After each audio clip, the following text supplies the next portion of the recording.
Hello, hello, hello, and welcome back to my channel. This is Zahyra here. So happy to be back this week with another video. We have an update to the live service that would be for Ash, Genji, Mei, Pharah, and Reinhardt. We're gonna go very quickly over each change and what I think it will mean for Overwatch later on, because I think these are connected to the hero bands, and I'm gonna explain what I think about that. So we're gonna start very quickly with Ash, who's had the most changes in this whole entire time. So the Viper, which is her gun, magazine size increased from 12 to 15, meaning she can shoot for a longer period of time. Shots no longer queue up the next shot if pressed slightly before recovery has finished. Unscoped shots, as you can see, to reach maximum spread increased from 4 to 6, meaning she can spam for longer with the spread lasting for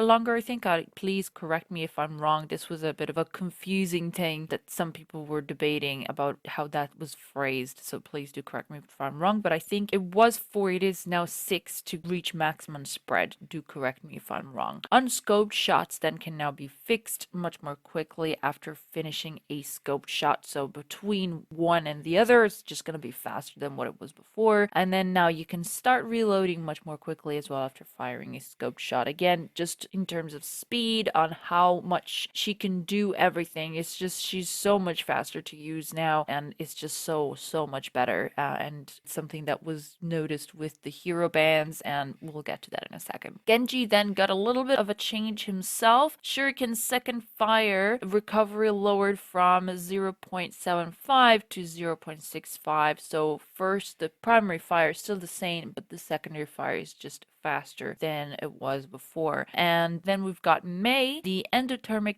blaster maximum ammo reduced from 200 to 150, and the endothermic blaster secondary fire ammo cost reduced from 20 to 10.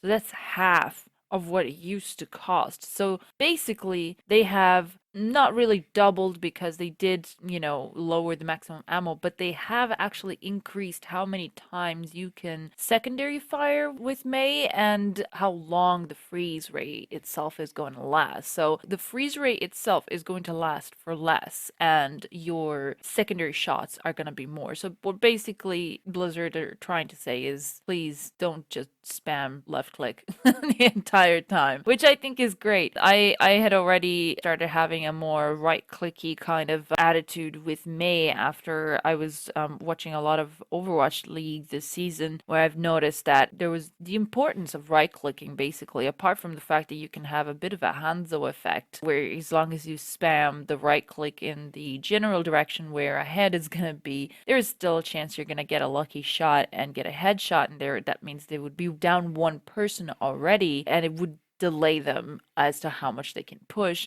but also it just builds your ult so much faster. So it is actually much more important to right click than you left click, because it builds your ult up so much faster. What's more important about Mei, really, it's not really how she can freeze, it's not her right clicks. Her icicles still, it's important, but what's even more important really would be her walls and Blizzard. They're the two most key things about Mei. So the more you can right click, the more you can build your ult. That's something people are gonna notice with this change for sure. Pharah then, finally, as someone who absolutely loves Pharah was my very first golden gun. I'm quite happy to see this change reverted. A rocket launcher explosion damage increased from 65 to 80, and then the impact damage is decreased from 55 to 40. So it is something that I'm just super happy to see, because it was something that I was still okay with the initial change where, it would do more damage if you actually get the rocket right on top of someone, but it was still something that she's still quite hard to use in the air with, having to balance the rockets with your positioning up in the air, which is not as stable as you wish it was, since you're propelling yourself in the air constantly rather than just having a steady flight, like, say, for example, Echo during those 3 seconds. It's so much harder to position yourself with something that unstable, and on top of it, you'd have to aim your rockets and actually track where people are going to be rather than where they are. And so all of that that the level of difficulty to play fire is quite high, I think, in terms of actually getting your rockets exactly where you want them to be. And so with the last week's bans, and again, I'm going to get to that in a second. I'm just trying not to talk about the bands too much.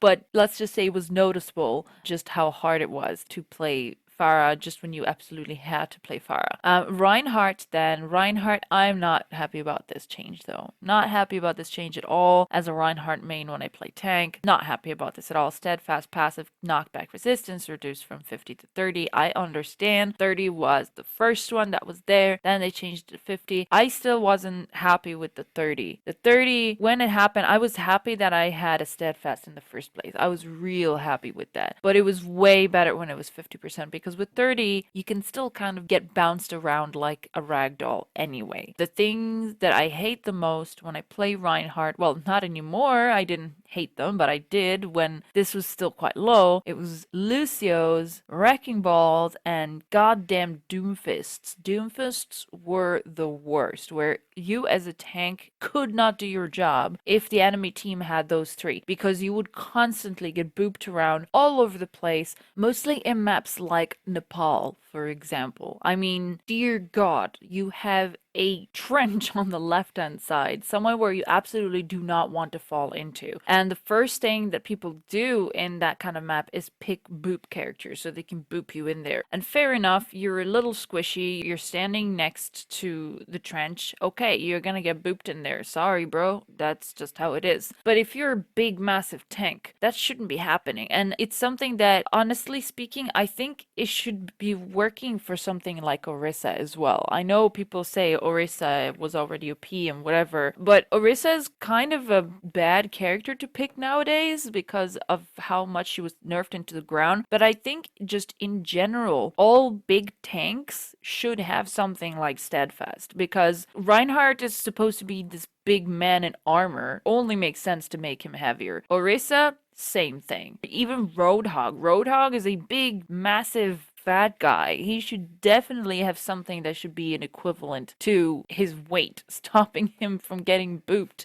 I would say even someone like Sigma, I would just say just a little bit less than maybe those three, just because he does look like he's got some sort of heavy armor, but only on the top half. But then at the bottom half, he seems to be quite light. So that's why I would say something, kind of halfway reduced. But even Diva's a big mech robot thing. She shouldn't be booped very easily either. Just anything like that. I mean, it only makes sense to give them all something like that. I'm actually quite surprised they've only done that for Reinhardt, and now they're reducing it to 30%. Now, I hope that it's not gonna be as bad. I hope that we're gonna play this, I'm gonna feel really bad about these numbers, and then I play it and it's not that bad. I mean, at the time of recording, I haven't played anything yet. What you're seeing right now on screen is something that I played after, but I don't really mind doing this because I know that just playing it today is just not gonna be enough for me to actually get a feel for whether 30% is too little versus 50%. And it's just something that I'm gonna have to test for a lot longer. But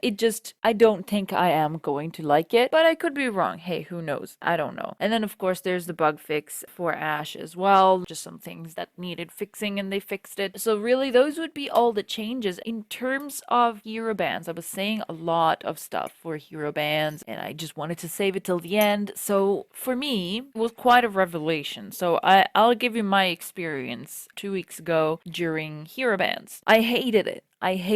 It was the worst competitive time I'd ever been in when I was playing DPS. For things like healer and tank, it was not too bad, but mostly when I was playing DPS, I couldn't stand it. I couldn't stand that ban. I dropped so much. I had finally gotten to silver and I dropped back to bronze. I hated it absolutely because anyone who was better at hitting the shots with Farah or just better at spamming damage in the right corners, in the right chokes where people would be coming out of, we would just get melted. Because anytime we picked Ashe, it just was not enough. It was so hard to hit the Farahs already as it was.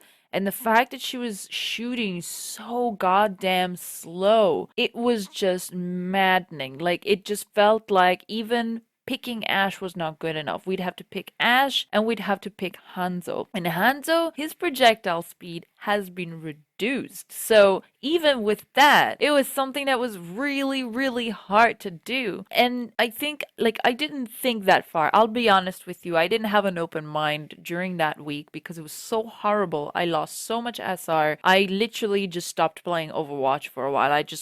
It made me so mad. I couldn't deal with it. I just stopped for a while. I needed to cool off because I was just playing really bad with like almost every match because I was so pissed off. And you don't want to go into your matches like that. So I took a step back and then this happened. And I kind of realized that this is what the future for Overwatch is going to be now. They're so tired of having to pick and choose the balance changes that need to happen for heroes based on so much feedback on so many heroes all over the place. I mean, it must be hard for Blizzard to do their job every time they nerf a character or they buff a character, and then there's other people going, yeah, you did this, but what about this guy?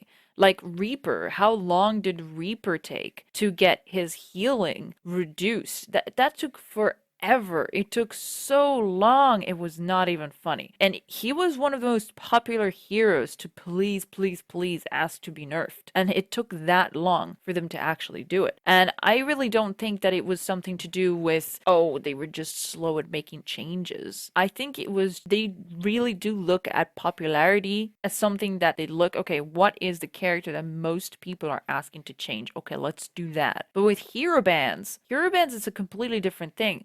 Last week, now I don't know if it was intentional or not intentional, if they just woke up and they decided to just randomly ban Hitscan in a certain amount, or if they genuinely said, hey guys, you know, do you feel that Ash needs a rework? Do you feel that Fire needs a rework? Why don't we just make the meta for a little bit and find out if they do? I don't know what their intention was with that. All I know is that after the bans, there were direct correlations between the ban and the buffs that came after the bans. And it's something that I think is going to happen a lot more often. Now, the bans we're seeing right now are light. Is just one on each. It's fine. You know, it's okay. I'm not too happy about the fact that my Mercy has been banned since I am a Mercy main when it comes to playing support. But I did get to learn quite a lot of Mora and kind of learn how to heal a ton with her. It wasn't that fun, to be honest, because she's not a fun character to play. But I got to learn how to use her a little bit better, which I think is going to be quite relevant as I go up in ranks. I'm mid gold right now. I think I dropped down a little bit to low gold again with the last meta, but things will get better again. And I think for me to be able to get to plat and past plat,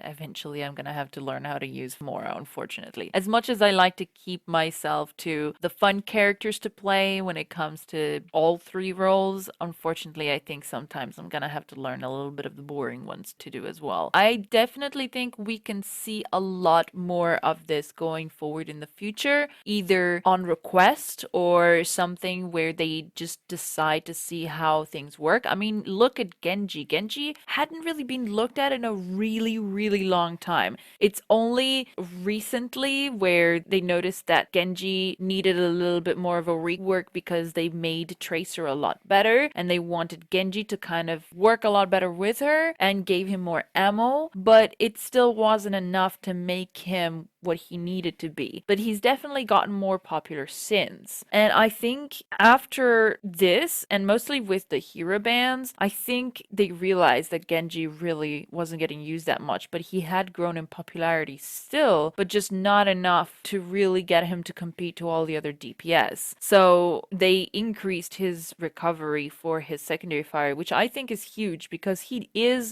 was really, really slow at his secondary fire. He really was. There were times where for me to be able to actually win a 1v1 with Genji, I had to absolutely hit a headshot with his secondary fire on every hit, because otherwise I would lose the 1v1. with this, it's just that little bit more forgiving for lower ranks, just like with the Pharah thing. With the Pharah, during the last week hero ban, it was absolutely impossible if you weren't the better Pharah. If you were the better Pharah, great, you would melt the other team. It was fantastic. It was so fun. That wouldn't happen all the time. In lower tiers, not everyone is able to 100% absolutely hit all their shots with Pharah or with Ashe. And I think they really noticed that last week was an absolute hell on earth for anyone who wasn't good at either. It was just a complete disaster. I'm 100% sure I was not the only one who lost a ton of rank around that time. I've met a lot of other people who did as well, and I wouldn't be surprised if the overall loss in SR happened in a lot of ranks, all across ranks, but obviously mostly in lower ranks. I wouldn't be surprised if that happened and they noticed and they looked at the feedback. So it's a lot easier now to get value out of Pharah, which I think is way better. Obviously, Ashe is still a skill character. You still need to hit those shots, which I think is fair. You know, she qualifies almost as a sniper, but at least it's a lot easier to use her. It's a lot easier to follow up on her shots and her scope shots. It's a lot easier to say, hey, if the same hero bans were to come in next week, people would do a lot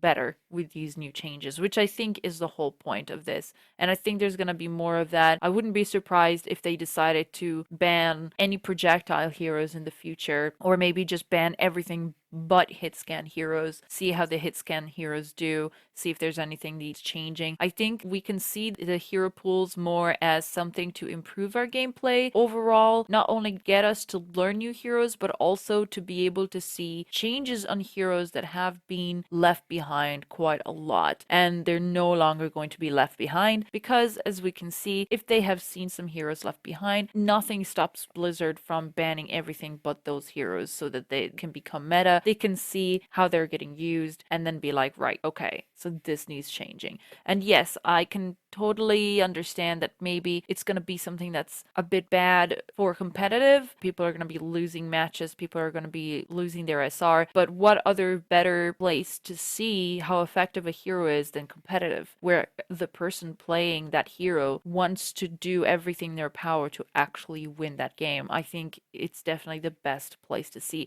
We even saw it in the Overwatch League where Ashe got tried out just a little bit because Widowmaker got banned, and people were trying Ashe and going, nope, absolutely not, switched it out right away. And the reason? Exactly why she was buffed the way she was. But that's enough for me. I've gone enough about all of this stuff. I've gone on for ages. I've talked for a lot of time. So you know what? It's all good. This is all really for me today. If you do like the content that I bring up to this channel, please do press the like button and do subscribe and click the bell icon to be notified when I upload next. Those of you who have subscribed recently, thank you very much for that. That is extremely appreciated. I hope you did press the bell icon. If you didn't, do, so that you know when I upload next. And finally, I have been streaming quite a lot recently. I stream on both Twitch and DLive. I want to see which platform is better for the type of content that I make and which audience appreciates the content more. So feel free to check out the links below in the description. There is both my Twitch and my DLive linked in there. You can see which community you like best. I do also have my Discord channel linked at the bottom if you want to join that as well. We'd be more than welcome, and I'd be more than happy to have more people to chat with in there. So that's all for me today. I hope you have a lovely rest of the day, that quarantine is keeping you well and that it's not driving you insane, because if it is, take a little bit of time, do a little bit of meditation, go for a walk outside. Trust me, there's plenty of ways to be able to go through this in a positive way, so don't let it get yourself down. And have a lovely